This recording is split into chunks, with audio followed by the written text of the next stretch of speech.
છોટાઉદેપુર જિલ્લાના પાવી જેતપુર તાલુકાના કંદવાલા ગામમાં ઢોલ નગારા અને શરણાઈના તાલે આન બાનથી તાજિયાનું જુલુસ નીકળ્યું હતું, જેમાં મોટી સંખ્યામાં હિન્દુ મુસ્લિમ અને તાજિયા ભક્તો ખુશીથી ઝૂમતા નજરે પડ્યા હતા.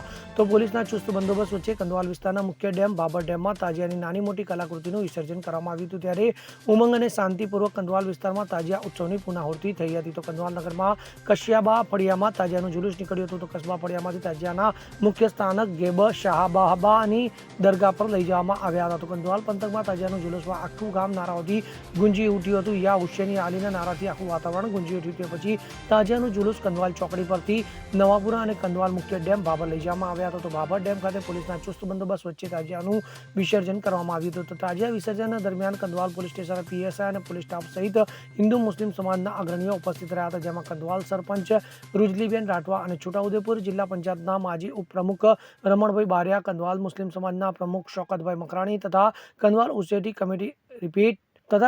હુસેની કમિટીના નવયુવાનો ખાસ ઉપસ્થિત રહ્યા હતા. ઇરફાન મકરાણી સાથે CN24 ન્યૂઝ, કંદવાલ. હવે જુઓ દેશ દુનિયાની તમામ ખબરો તમારી આંગળીના ટેરવે. ઉઠાવો મોબાઈલ અને Google Play Store પરથી ડાઉનલોડ કરો અમારી CN24 ન્યૂઝ મોબાઈલ એપ.